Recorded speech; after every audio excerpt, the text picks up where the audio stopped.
Welcome to the Business Spotlight Podcast. My name is Kay Cote, and I'm your host for today's episode. And today on the show, I have Jan Bozarth, founder and CEO of Aventurine Studio One.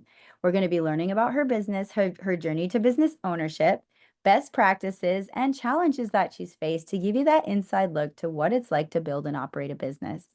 So nice to meet you, Jan. Thanks for being on the show today. Thanks for having me, Kay. Of course. But before we dive into all things business, I'd love to learn a little bit about you. So take us back as far as you want. Share a bit about yourself. I am a mom and a grandmom and a musician and a songwriter and now a book writer.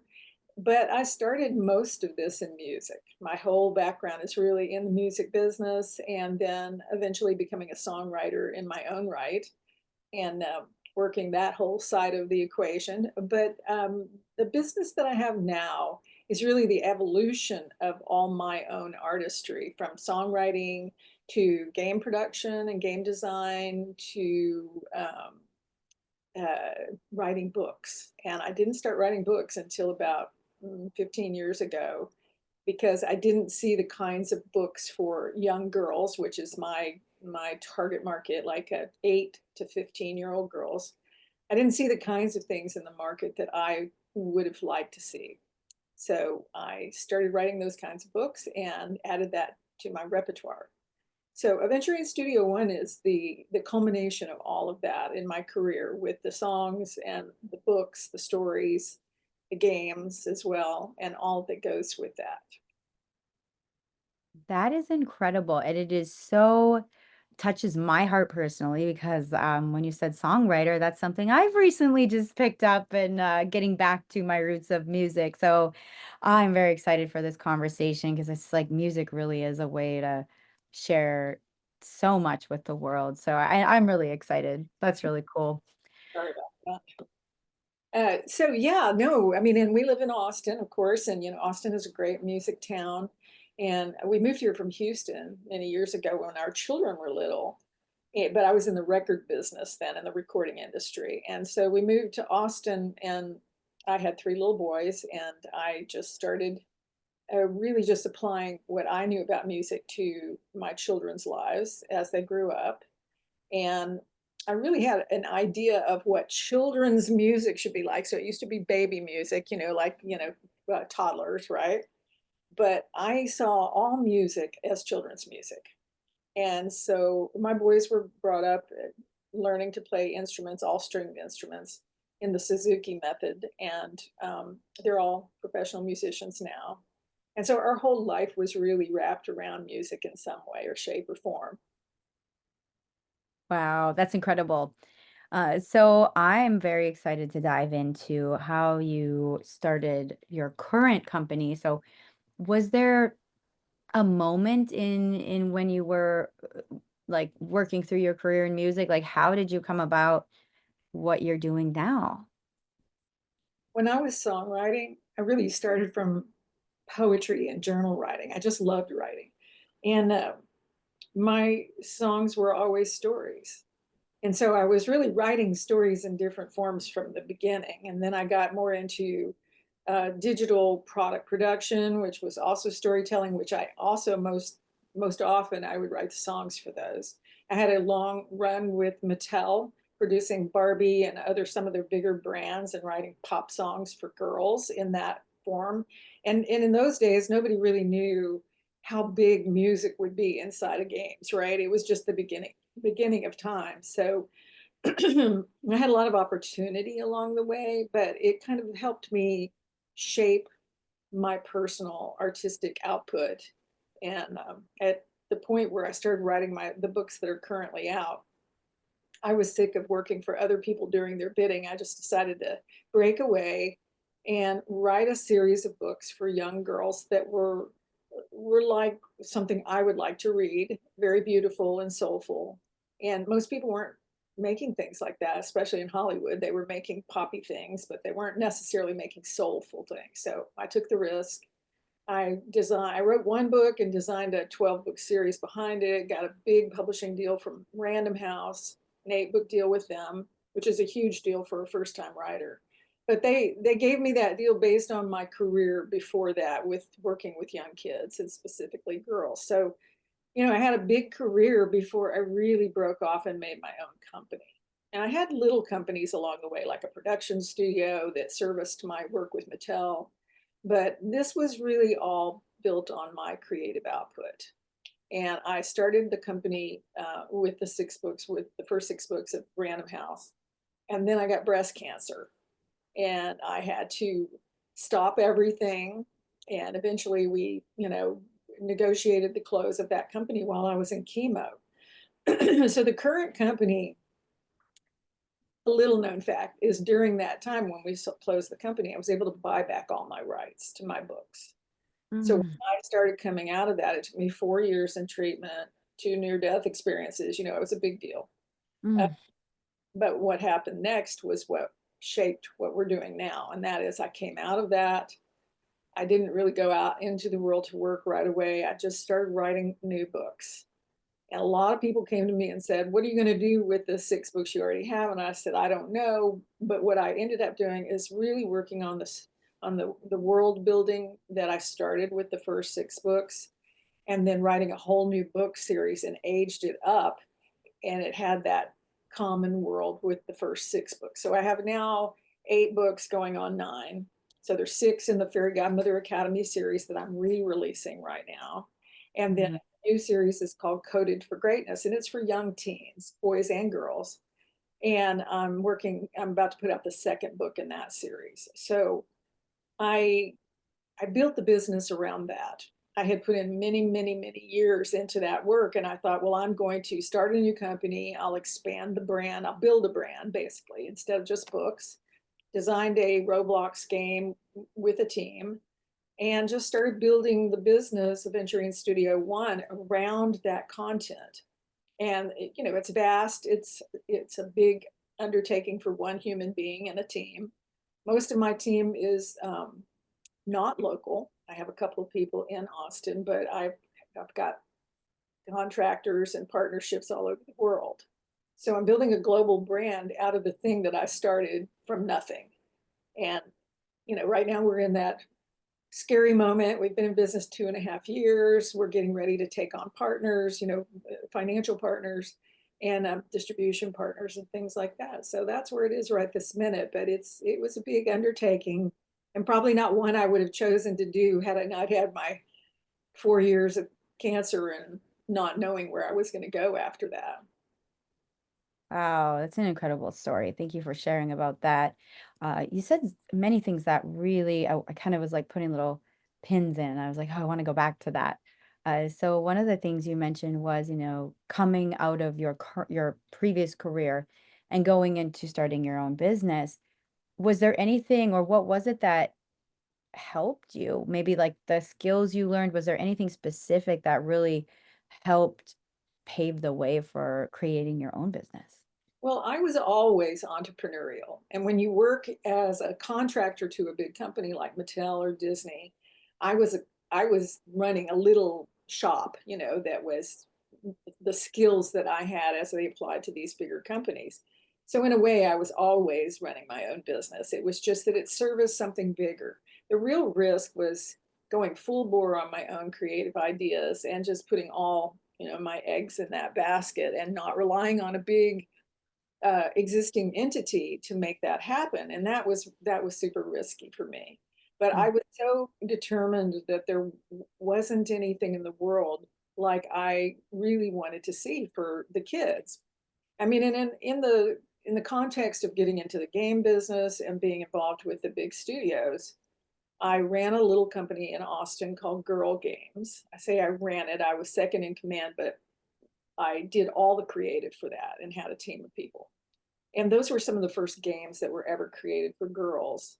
And I cut my teeth on early stage game development. And part of my deal, and you'll understand this if you're a budding songwriter, was okay, I'll do all that, but I also want to get my songs in these products. So it was a mm, way for me to kind of co-launch my songwriting career.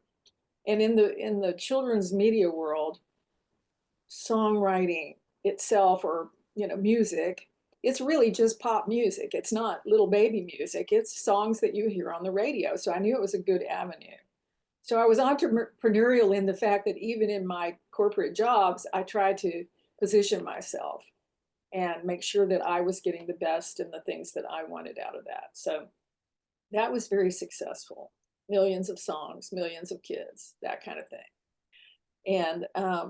And defined in some ways a new wave of what we called children's music, because we just sort of lumped all children into one age group. But I was writing for young teens, basically, preteen and young teens. Yeah, that's powerful how that's the golden nugget of this conversation is how you were able to get more out of one thing. You were able to like set yourself up for success with other things within one. I think that's really huge for especially for anybody as an entrepreneur. That's right. I was very, I knew what I wanted all along. Even if I had a corporate job to get a paycheck for whatever, right? I knew what I wanted out of that job. And I think a lot of people do this. They'll take a big job with a big company, but their focus is on the things they want to develop for themselves.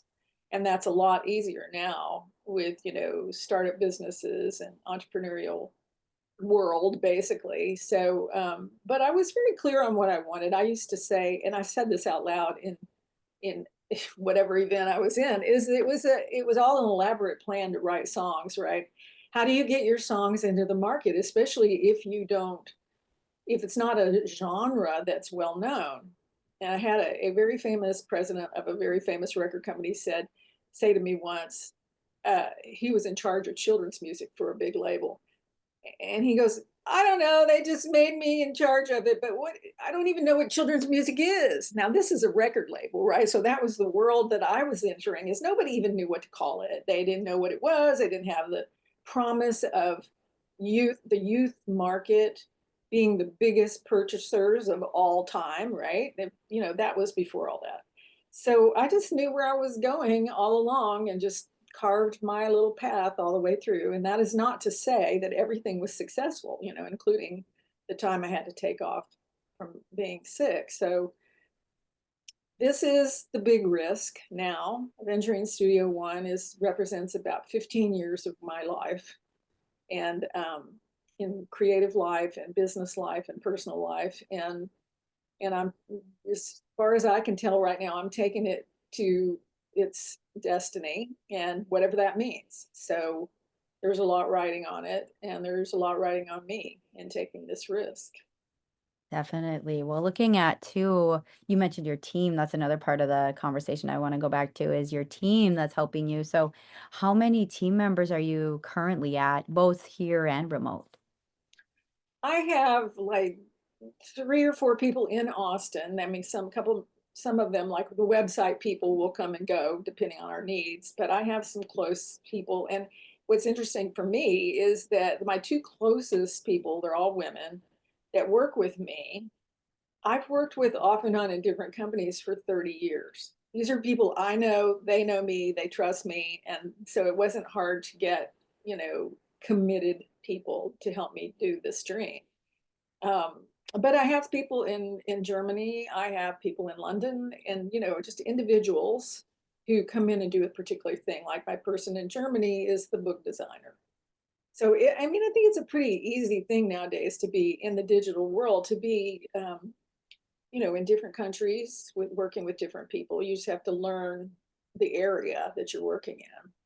Oh, definitely. So, what's your total number for team members then? When we were designing the website and getting ready to design the game, I think our total was like 20 people. And I typically stay around that size.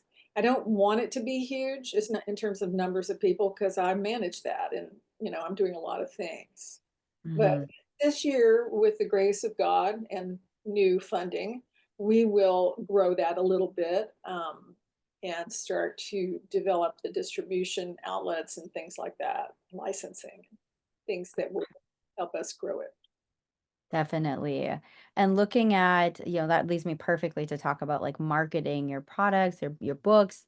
How are you currently marketing?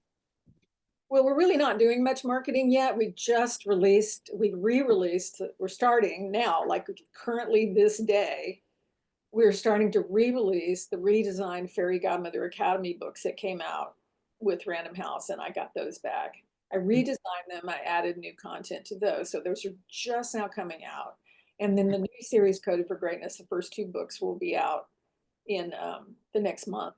So what we'll do, I mean, and also marketing changes, and it's changed dramatically with the times, but right now what we do is we try to build vertical, you know, groups of people or young people that like this something about the work. You know, they're either like a fairy core dressers and they like to read fairy stories, or something that relates to us. So it's really building a fan base, probably 1,000 people at a time. I do have some super fans that were kids when my first books came out 10 years ago, and they're now in their early 20s, and I run into them all the time, which is really fantastic. So we'll engage our super fans, they're in their 20s, and ask them to talk about the new books and the new works. And then we also have a strong fashion component, which we've always had. Fairy Godmother Academy had its own, you know, cosplay line, and this one will be more street fashion, just with a spin. Uh, you know, we'll work those areas, fashion and music too. Oh, And that's really fun. I'm like, it's I would have as a young girl totally been into this. Like I'm in my 30s, but I it's magical. It's fun and it's magical. That's true. And speaking of fans being into it and being our biggest promoters, we on our website, which is intoaventurine.co. Maybe you can put that in the notes, but um, we've just got the launch version of that site, but it's a pretty expansive site. But what we're going to be doing is building a creative council of kids. And when they sign up, and they have to have their parents' permission if they're under 13, um, when they sign up, what they get to do is they get to help us design things, and they can, you know, A/B test things. So it's market testing with the target market. And there's fashion and music and gaming and, you know, features and all kinds of things and fun things. I started testing this last year, and I'm getting ready to do the second Comic-Con.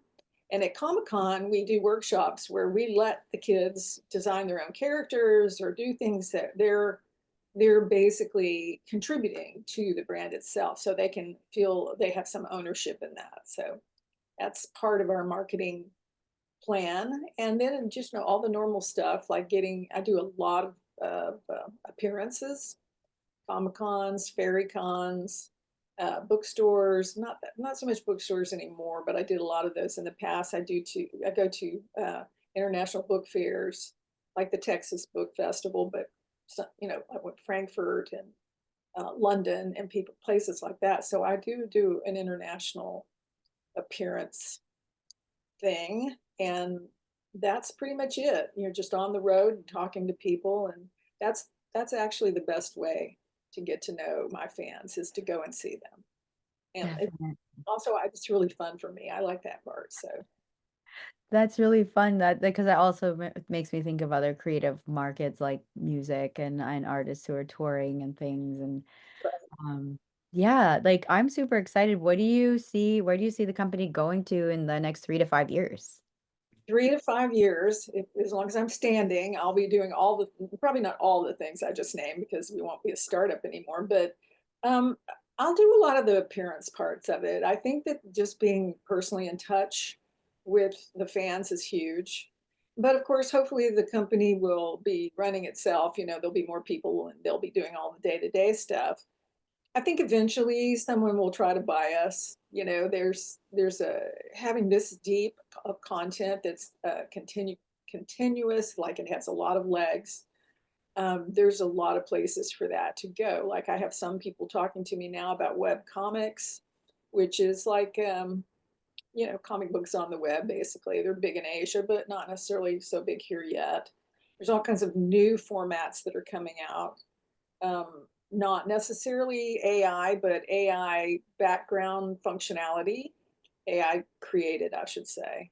You know, we want to own our content. We want to be in charge of the message. And the message in the Aventurine brand is to know yourself and to take back the power. If you think about a young girl online doing anything, gaming or anything, losing your power to someone else and not knowing yourself is not a good place to be. So there's a big elaborate story around knowing yourself, but it is really about knowing yourself, believing in your dreams, trusting the future, all of the things that we know that kids are going to need going forward. That's setting themselves up for like success in life. And that's really, really, I love that. So kind of looking at what is a challenge you're faced, because as business owners, many of us are struggling because it's a lonely place. It can be like a scary place because you're just doing this thing. You're leading a team through something new. What is something you're currently challenged with? Having too much to do for one living human being as a start. Also, I'm out in the front lines raising money, so I'm doing both the creative and the business for now. Uh, I am displaced from my creative life to some degree because I have to do the business, right? So that I think will evolve over time. But the biggest challenge for me as a business is being a female business owner raising money because I don't know, you might know the statistics on that, but they're not good. And this is a hard time, socially and in the global market. So I think you have to be very strong. You have to go into places that you may or may not be successful, and you can't Mhm. have too much of a soft approach because it doesn't get you anywhere. So I have raised money before successfully, and I will do it again, continue to do it because entrepreneurs typically have to do that, right? But I, Mhm. I find that the most challenging part. Yes, I see that too, and especially as a female in business and growing. That's a truth. Is there anything that you're implementing currently, whether it be systems, processes, or anything to help as to get through those roadblocks? Yes, of course. I mean, there's so many new tools too, especially with AI. You every day it's a new thing to learn and ask yourself, does this work for me? And so I'm not just using those tools, but I'm discovering them, right? But I'm in a lot of networks like LinkedIn, and I have a lot of people, friends in the business, and so they turn me on to things that could be helpful and make my productivity better. But um, sometimes it's just the old fashioned way too. You may have an AI bot, but at the end of the day, you still make decisions. Hmm. Hmm. So that would be my biggest thing. And then always meeting new people. I'm always trying to find perfect fits. And I didn't really design the company to be mostly or all female, but it's turned out that way because I've built a network of female entrepreneurs, and that's fun. And I love that part of it. But I also talk to guys, that are good at what they do and like the message. Hmm. Thank you for sharing that. This has been such a great conversation. And before we wrap up, I'd like to dive into a few rapid fire questions where I ask you a question and you answer very top of mind. Okay. All right. So, Jan, question number one is, what is the key to success for you? Never giving up.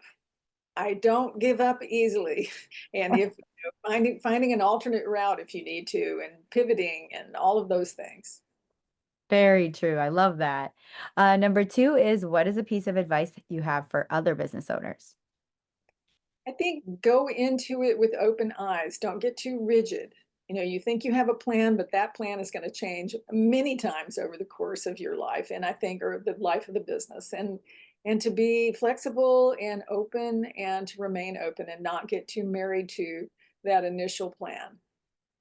Very true. Number three is, this will be a fun one for you. What is a book or a piece of content or a podcast, anything that you've taken in that's resonated with you? I've been talking a lot about a book I read a couple of years ago called The Master and His Emissary. It's Ian McGilchrist is the author. It's a big fat book about the brain, right? And, Oh. And yeah, I was thinking it was, and it is more or less about the right and left brain, the master being the right brain, the emissary being the left brain. But it's really more than that. It is about how our world has been dominated and ruled by the left brain, which is logic and systems and all the things that we know. And that's hurting us as humans. So I'm always thinking about when I'm making something for a young person, I'm thinking about they are the ones that are going to save the world. They need to be better than us, right? And so the master and his emissary is giving me ways to think about how to open up the right brain. And we always say, oh, well, we all need to be more creative. Creativity is the number one skill set in corporate America now, just making sure people can change as they go and be creative. We used to think of creativity as only the arts, but I think of creativity as the future. And how are we going to dream the future? How are we going to create, innovate, and do the things that need to be done? So that's my favorite book. I go back to it and I think about the implications of that. Definitely. Wow. I just wrote that one down too. I'm going to put that on my reading list. It's a big fat book. You'll have to take, it may take 2 years to get through it, but it is really interesting. And, it was for me. I like it. I like it. And the final question is, if you could wave a magic wand and overnight improve one aspect of your business, what would it be? Oh, the barrier to entry for girls and women. Or women in particular. All the women entrepreneurs that I know have something to say about being blocked in some way, money or access or whatever. And we think we've done well. We've moved along on a path as women, but there's still a lot of barriers. And sometimes women just give up because it's just too hard. They have families and husbands or whatever they have to do besides being an entrepreneur. So yes, I would remove all barriers for women and just make them rule the world. This has been inspiring. So, okay, well, thanks. Yes, well, before we wrap up, I know you mentioned your website earlier, but feel free to share again how people can get in touch with you and your business online. Yes, so into INTO, Aventurine, Aventurine, Aventurine, which is a stone, a type of stone, .co, Intoaventuring.co is the website for the project, for the brand. It's our first launch of that. So it doesn't have all the features yet, but it's a pretty high level site. And then they can contact me through the contact page on that. Wonderful. Thank you. And for our final question today, what is most inspiring to you today?